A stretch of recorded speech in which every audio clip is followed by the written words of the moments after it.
ban Twisted Fate, but they did ban Ornn in Italy in the first game, despite being on blue side. Caitlyn going to be removed as well, which has become a fairly high priority pick now. I feel like it's more of a high priority ban than it is a pick, honestly, but we're going to see LGD respect. It looks like one of those champions that I've talked a lot about the execution barrier with comps around Caitlyn, so teams don't necessarily want to put in the time to practicing it, but at the same time they realize like the strength of the champion if executed well, so they're just going to ban it out.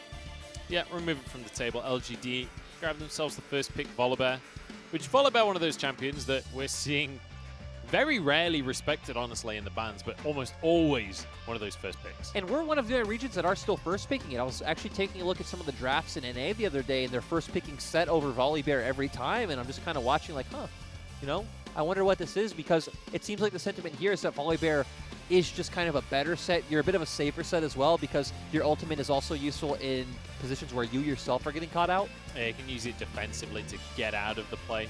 Interesting that we're seeing the Ashe hopper here from the side of LGD. Obviously, Ashe exceptionally high priority in the LPL, and it's something Kramer's played a lot of, but considering the level of priority they put on the Ezreal in game number 1, you could see them shifting in the way that they're going to play this game. It does seem like with a lot of LPL teams where we see game 1, they kind of take it slow, they're trying some things out, they're trying to get their hands on comfort, then they go down like, oh god, like, what's strong this patch? Okay, Volibear, the Ashe, hovering the Syndra right now, and that's when they really turn it on. Yeah, they're like, okay, well, game 1 didn't look so hot. Let's just pick the really, really good stuff and see where we go from there. Shea with the blind pick. Silas here is a bit of a weird one, because generally speaking, Silas is usually that counter pick in the mid lane. Yeah, to be fair, I don't actually know if Maple has anything in this wheelhouse that really does too well against this champion. We already see things like the Zoe banned out. I guess you could go with the Azir and, you know, just kind of take a bit of a farming lane. You're going to have a bit more pressure early on. I was going to say that as well, right? Syndra is the big one. Maple's played it 5 times, but instead going to opt for the Azir. And, I mean, LNG, as we saw, do like having these more scaling champions. It's kind of weird that we've seen Syndra sort of fall out of priority, but it's not properly fallen out of priority. We still see teams hover it. Like, everyone is clearly aware of the pick. It's sometimes banned, but we see it ignored in a lot of drafts. The weird thing is, this is why it's talking about LPL as like a holistic region is so hard, because we still have teams, right? Like IG, RNG, Top Esports. These are teams that are still going to pick up Syndra early in a draft, but then you move on, right? LGD, even though, despite the fact that she is most played champion, overlooking that one, and it is definitely interesting to see how priorities have shifted for certain teams as the season has gone on. It's interesting as well when you consider other regions into the conversation, because like LEC, for example, have massive priority on the Syndra. But the reason for that is because they flex it to bottom lane a lot of the time, which I don't think we've seen a single game of Syndra bot in LPL this split. Nope, we definitely value it way more in the mid lane, and you know how much map control it can give you. Obviously, wins out in a lot of matchups, a lot of river control, but at least kind of looking forward with where we're going this draft, a lot of fans coming out in the support pool, and I'm kind of wondering where LNG want to go for the support position. Do they just end up going back to the Janna, because they did just ban out the Thresh, but that's not too bad of a matchup for Janna. We also do have the Lux, so I want to be obviously a lot more of a mage support player. Yeah, the Lux was banned in game number 1, and it's going to be open this time around, so it's possible that he does go for that Lux pick. Obviously, a little bit more on the defensive side of things. It's not the standard solo queue Lux support that you're expecting here. It's with things like the Guardian, if it is locked in, but very much going towards the defensive side of things here. It's going to be Tahm Kench to keep life safe on the FLICKRs. Yeah, and I mean, makes sense, right? Especially up against things like the Enchanted Crystal Arrow and the Abscond Abduct coming out from Silas. So a lot of point-and-click, single-target CC. Tahm Kench is exceptionally good against that. And now we have a Karma support, and I mean, we've seen so much of this here in the LPL where you do draft Karma, Ashe, you play to win lane, you take to take plates. And I mean, this is actually very reminiscent to what LGD did last, not LGD, LNG, I'm sorry, did last game. You get this pressure bot laner, they're going to be the ones playing for Drake's early on, they're going to be the ones playing for turret plates, and they're going to be the ones who can, you know, accelerate the game. Oh, we might just see Peanut's Lee Sin as well, locked in there. So signature pick for Peanut, and something that he can have exceptional performances on, which I think is necessary after game number 1, because he did not have an exceptional performance in game number 1 on the set. Ooh. Interesting. We see Flandre lock into the Quinn, but not against a Renekton. Yeah, I don't think we've seen this matchup, the split. I'm pretty sure we've seen Quinn exclusively into that Renekton pick. So honestly, this one's going to be a bit of a weird one. You would still expect Quinn to be able to win the lane early on, especially having the range advantage, but I wonder how it goes after level 6, where obviously Volibear does also have a gap closer, has to cue them to stun up and, you know, follow up with his full combo. But anyway, when you do see something like this Bruiser top laner into a Quinn, you do typically come out ahead in these 2v2s, so I wonder if Peanut is going to put any attention top lane, or by the fact that we've set up, hey, their bot lane's going to push, their bot lane's going to take turret plates, if Peanut does just play kind of defending and keeping his bot lane safe, using that pressure to take dragons, so on and so forth. I'm really curious what on earth is going to happen on the top side of the map here, whether we do see Peanut focusing up there, but also if we see XX trying to set up for Flandre, get him snowballing, get him ahead a little bit, because Quinn is one of these champions. If you get a lead early game and Quinn, like, you're going to run away with the rest of everything. Exactly. We could potentially see both teams shifting priorities, right, where we're seeing XX, you know, set up vision, set up for the Quinn to just take turret plates and do quite well, and LGD do the opposite on the bot side of the map. Or if they want to punish the pushing lanes, right, because Quinn will push. We could see Lee Sin come in for a gank. You have good gank set up coming from the Volibear, and vice versa for the side of LNG on bot lane. I'll have to see how it's all going to go as well in the mid lane. We've got Shea versus Maple, with this Azir versus Silas matchup, which is always kind of hilarious to watch, because so often you see both players, Emperors, divide each other at the same time and just get sent to opposite ends of the lane. So I'll have to see if there's any tower dive shenanigans, any all-in shenanigans in the mid lane as well. But both bottom lanes very much looking to set up for the rest of the team and carry later on into the game. LGD channel. So here we go on Summoner's Rift once more. LNG looking dominant in game number 1, despite the fact they're in 16th place, despite the fact LGD is in 6th place, despite how much this series actually means for LGD in terms of the standings. LNG right now have them against the ropes. And let's highlight the fact that that pushed them to bring in Killua, his very first game of the split. And I mean, we're at a point where we're prepping for playoffs. You would think as much stage time. Okay, Peanut just gonna, just a bit interested, just want to take a look. But yeah, you would think as much stage time as possible is what your team would want. Yeah, and deciding maybe, I mean, you know, maybe going towards playoffs, they're going to be looking more towards Killua potentially. I mean, he's playing the Karma, which is not something that you'd associate with Mark necessarily. Like, I think Mark played it one time during the split, so maybe it's more of a, hey, this is the style we want, so we're going to play this kind of player. Yeah, and as we talked about, right, they are going to have push in the spot lane. We even see Killua taking the Aerie, so going to be throwing down a lot of punishment. And this is the game where we expect to see Peanut and LGD being the ones to force these early dragons, especially once Shea is able to start getting online with that GLP, forcing a lot of early game skirmishes. And LGD, to me, are the ones who want to accelerate the pace of the game. They do scale up a bit better than expected. Look at this bottom lane. This sucks for LNG. Like, a Karma and an Ashe, you can see them from level 1 just walking forward and getting this harassed out. And we need to remember that they blind pick support, right? They could have saved support for last pick, even just played the same style as last game because, hey, you know LGD don't put any pressure up towards top side, just pick some matchup that doesn't matter, or even go back to something like a Jace or, you know, something else that can be blinded, and get a counter pick for Iwan to get the pushing bot lane and play for those Drakes. Maple getting an early ward here from the mid lane there. But yeah, they could have gone for the blind pick, opted not to in the end, and they're going to be feeling the wrath of that in these early levels. You can see, obviously, level 2 spike grabbed for LGD since they had so much priority in the lane. And you can see the CS difference already starting to build in that bottom lane as Light will struggle to get all of the CS under the towers, especially in those early levels. It can be very difficult. Yep, and right now we see LNG doing a great job of just lighting up their whole top side river, not wanting any shenanigans to come from Peanut, but Peanut, of course, did do his full blue side jungle, making his way towards bot, which makes sense, right? His bot lane is the one with priority, the one with pressure, so I would expect to see Peanut going for that bottom side Scuttle Crab. He's at very least going to go for the bottom side chickens for now, and he'll be able to move over there shortly as XX, as you rightly say, going to be on the top side of the map here. We'll go for that Scuttle Crab. So handshake in the early game here from both teams, basically saying, look, you have that off of the map, we'll have this one.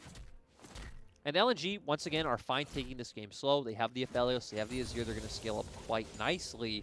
The thing is with the Quinn, it does make it, I'd say, a bit more awkward because obviously LGD's like true 5-man is a bit better than LNG's, but at the same time, Peanut setting up for a potential dive. Iwandi is extremely low, not level 3 yet. And there's a ton of follow-up that can come from Kramer and Killua at long range. Maple does have TP, though, so we could potentially react to this.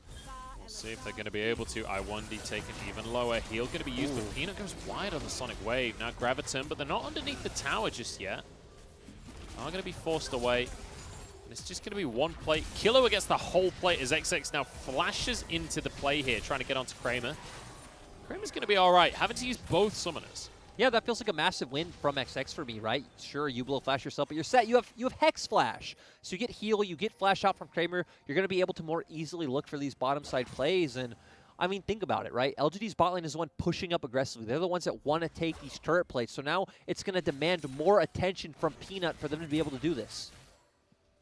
Super interesting as well that LGD are the ones to step forward there and try and make some kind of tower dive play, because trying to dive Tahm Kench is always a little bit shaky. Even when he's low, like, he's always deceptively tanky.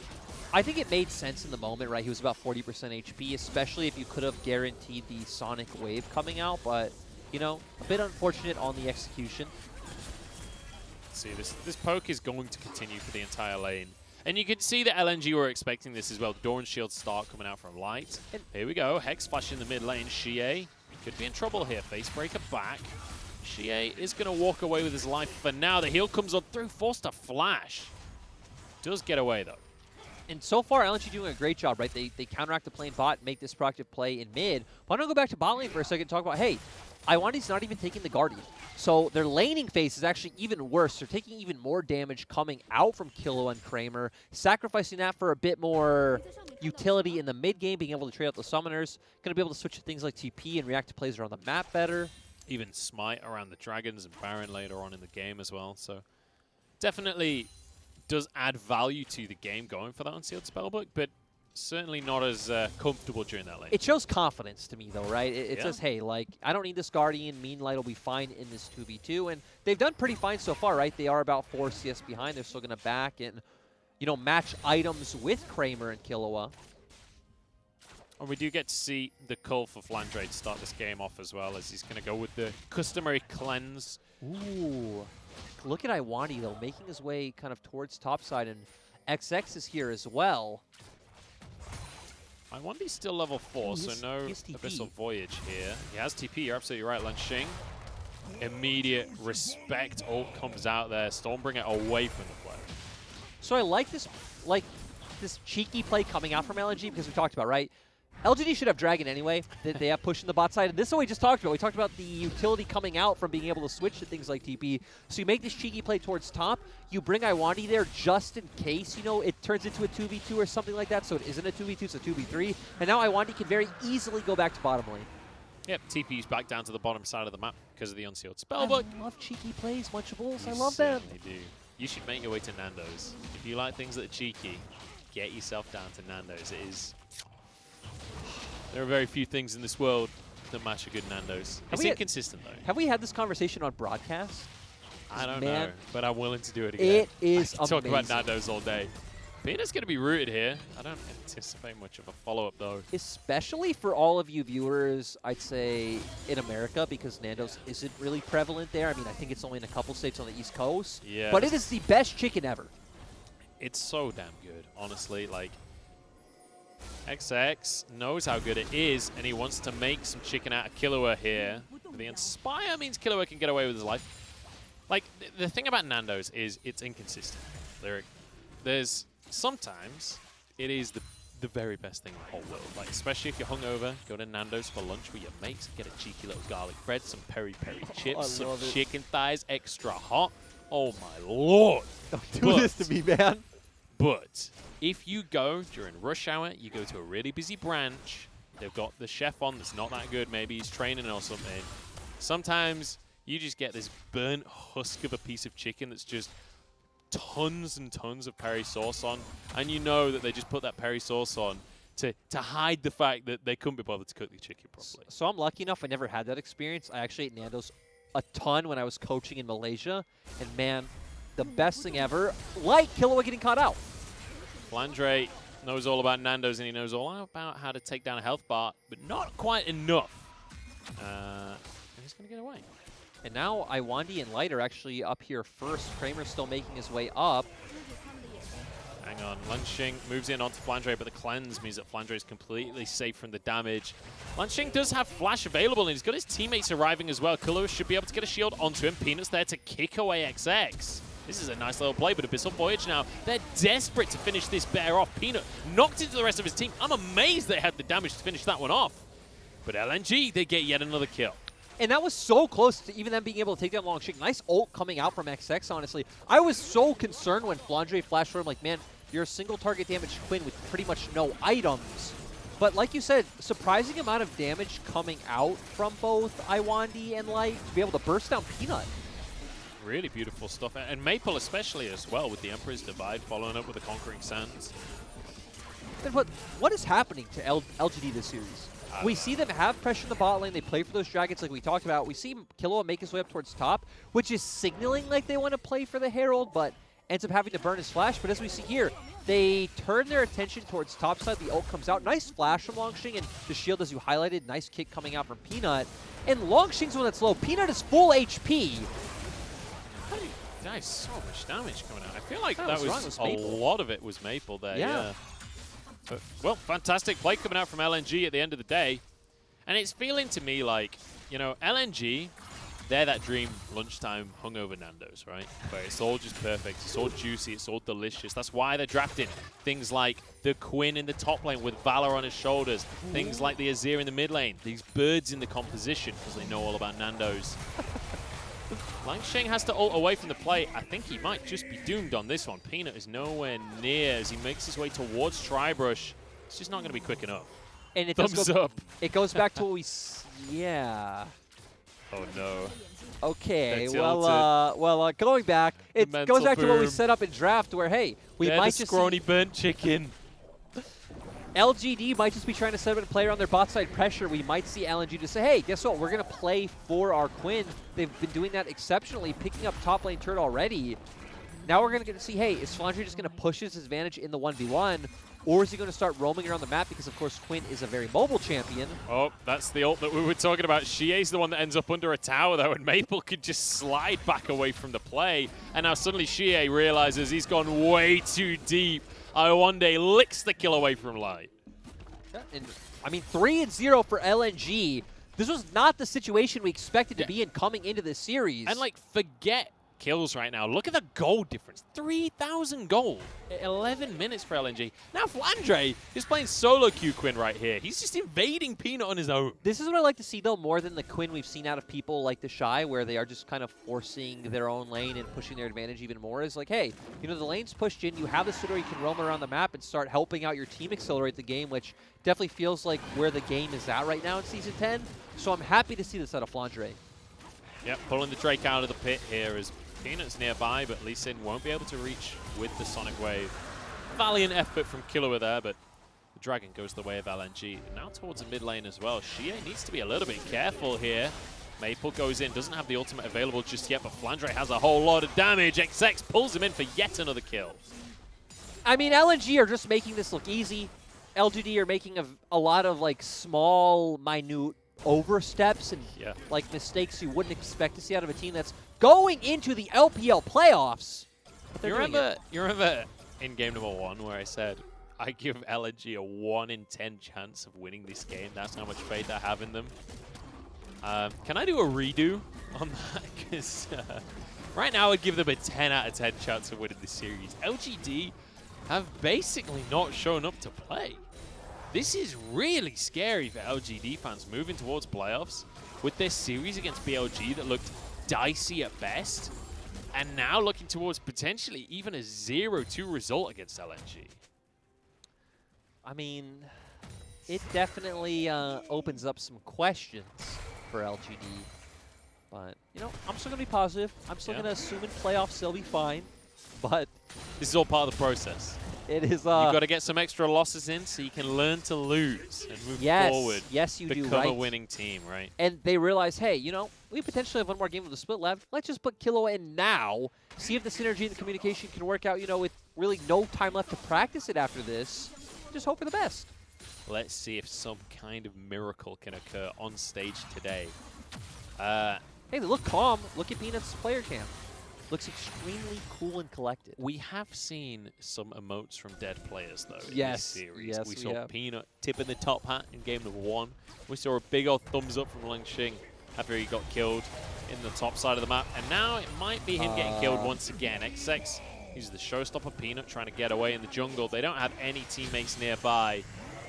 Getting chased around on both sides. That was super weird. Flandre bouncing around the play. Killer gives some movement speed to Peanut.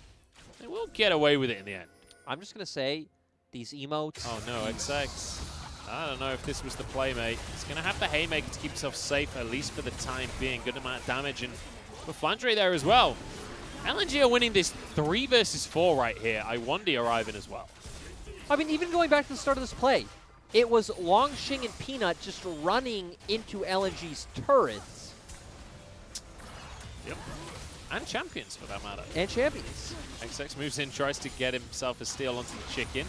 The siege continues in the mid lane here as Light has moved up. All 5 members strong here for LNG as they're desperate to finish this tower off. Killua is in trouble, but he has a stopwatch. Iwandi's going to be stunned up. Peanut got the Sonic Wave. He's going to go in, but the thick skin keeps Iwandi safe. He then saves the AD carry, and this is why I hate Tahm Kench as he walks away with his life.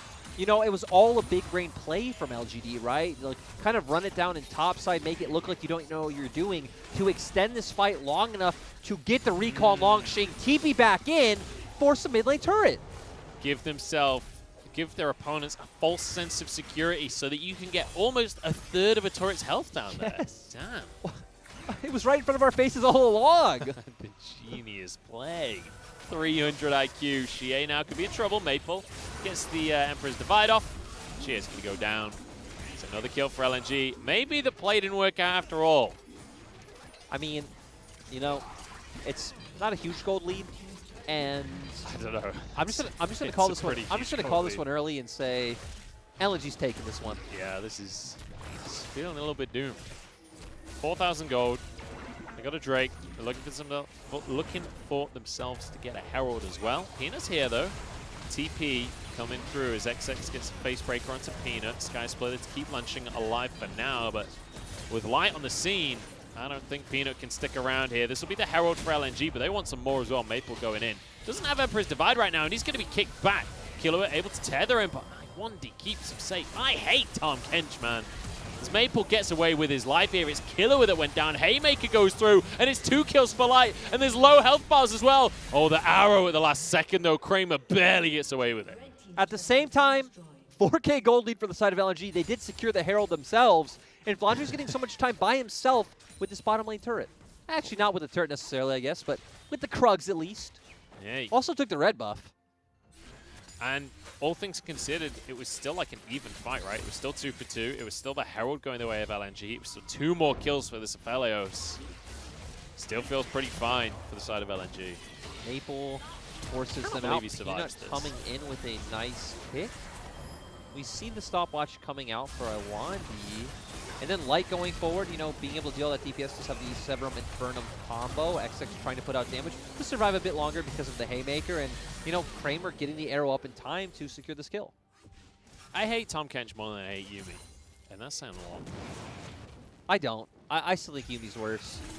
I mean, I don't like Yuumi. Like, I think that's been clear in previous broadcasts. But Tahm Kench, just so much potential to ruin everything every single time. The thing I like about Tahm Kench is he opens up like fun potential counter picks like Brand to come into the meta. And I'm always ready for Brand and Zyra to come into the meta. Like that is something I want to see. Sure. But I feel like the amount of Brandon Zyra that we see comparatively to the amount of Tahm Kench does not make it worth it. I mean, we see 0 Brandon Zyra, so... Exactly. That's what I'm trying to say here. But the potential, Munchables, it's there. Yeah. I'm with you. I'm with you. But at the same time, we don't see it. Light! You're dead, mate. See you later. That was a nice little play from LGD. Maybe they've still got some life in him. Yep. It, you know, only took 18 minutes, but we finally see some nice plays. It took an entire game plus 18 minutes. Yeah.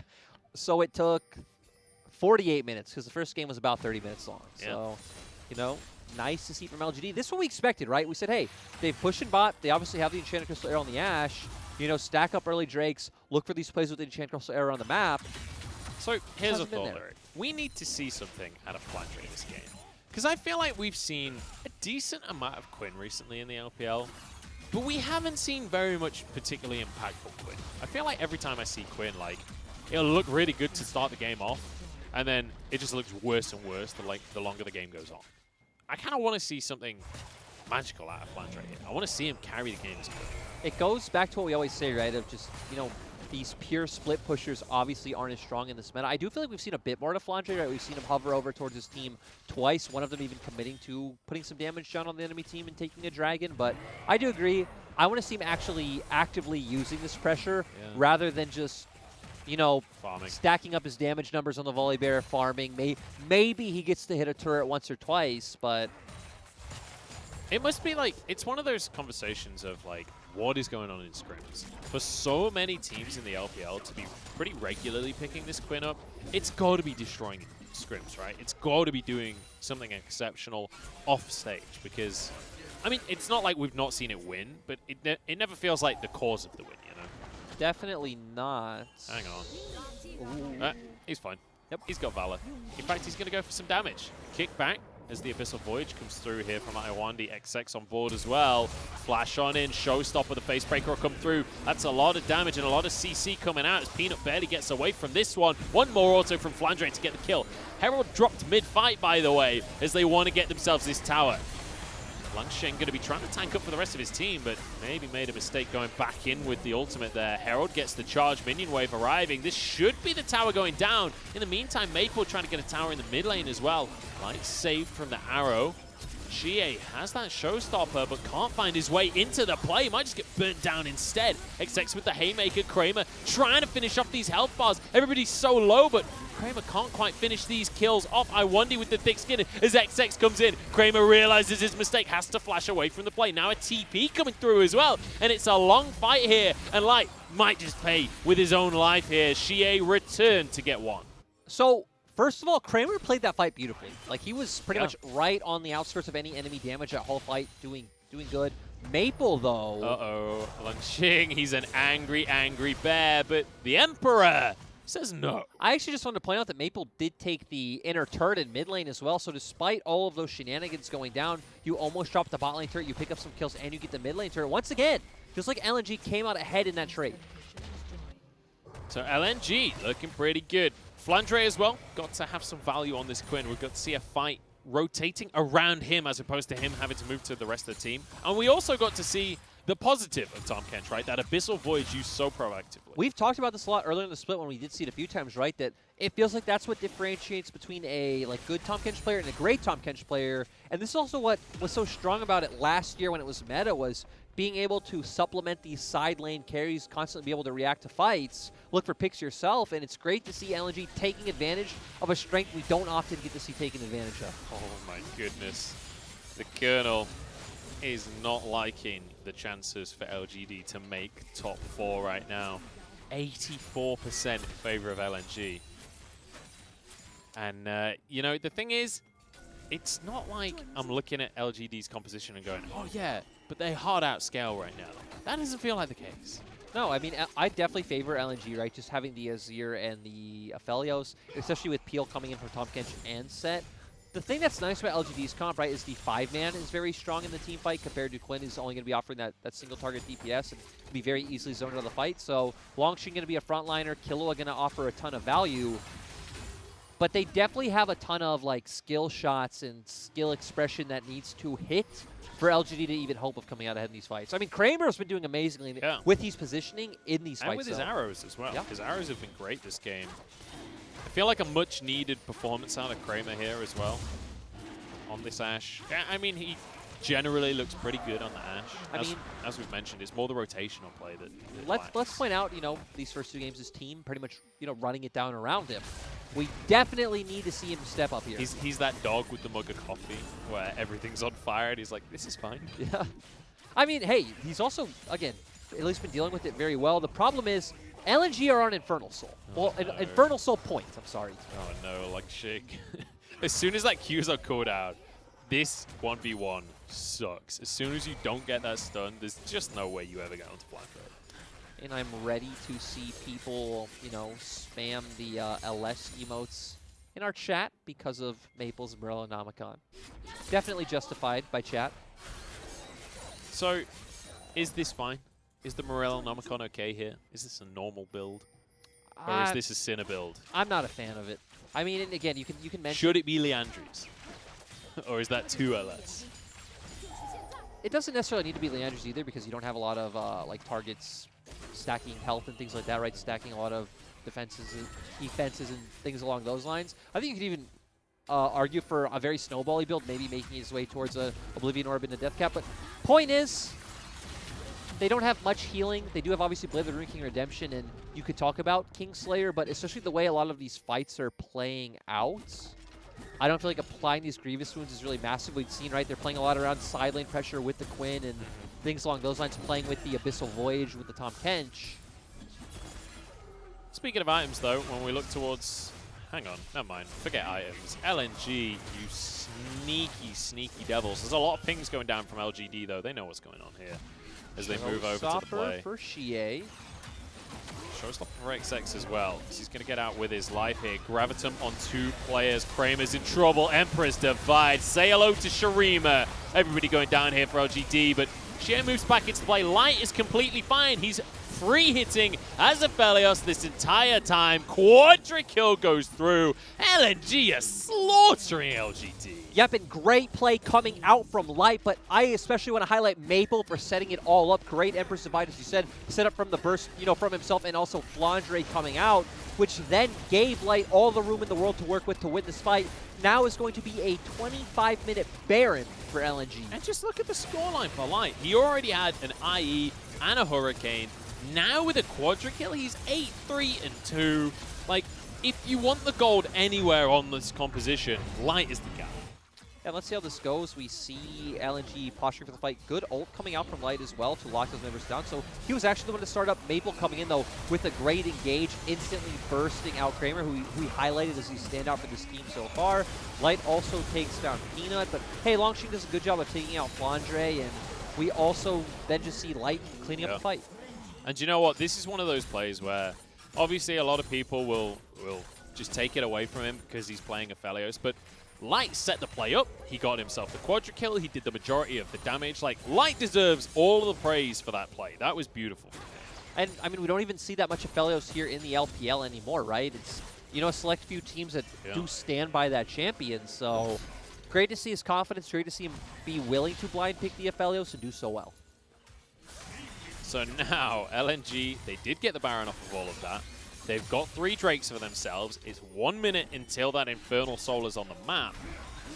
And LGD are just falling further and further behind with a composition that they needed a lead with. Lunxing continues to struggle against Flandre in the side lane, who just one more auto would finish that tower off and finally grab it for himself.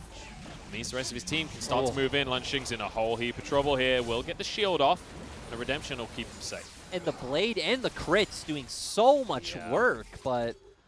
You know, going back to the discussion of bot lane, we saw LNG run the, you know, the winning bot lane last game, smash lane, snowball the game. This time, they took the losing bot lane. They took the harder matchup. We saw the early laning phase, how hard it was for Awandi and Light to play out, and still, once again, showing up massively. So far, so good here for LNG, and I have to say, I'm just a little bit mind-blown. I'm so disappointed in what we're seeing here from LGD, because, I mean, I live with Dagda, so... I feel like I've been sipping the Kool-Aid a little bit because he was really hyped on this roster, especially at the start of the split where he was putting them in the top 4 in terms of power rankings. And I think that was maybe a little overzealous, but what we've seen out of them when they're playing well has been exceptional. It has been a, you know, at very least top 6 performance in the LPL. But what we've seen recently out of them has been disappointing to say the least. Infernal Soul now taken for LNG. LGD barely showing up to the fight. XX grabs everyone. See you later. Xie, you got a stopwatch, but it's not going to do much for you. And overall, it feels like that fight is the game ender for the side of LNG. They're going to be able to push through bot lane as we see here, and nothing LGD can do to stop this. That fight is the game ender, but this game ended a long old while ago, Lyric. This has been all LGD, all series long. I feel like this series ended like 1 hour ago, honestly. This series ended when Peanut died at Dragon and did the top hat emote. That was the moment where LGD died. Now onto the Nexus as Lunching trying to 1v1 FLICKR still, and it's still not working out for him. Just get a shield at the last second. Another double kill for Light in the meantime. FLICKR now diving the fountain to get a kill onto Killua. And Killua laughing on the player camp. Yeah. Nope, very... I mean, it's one of those, right? You can either laugh or you can cry. True. I guess you gotta deal with the stress somehow, and I guess at that point in the game you do know it's over anyway, right? Like there's really no other way you can react. It was your last game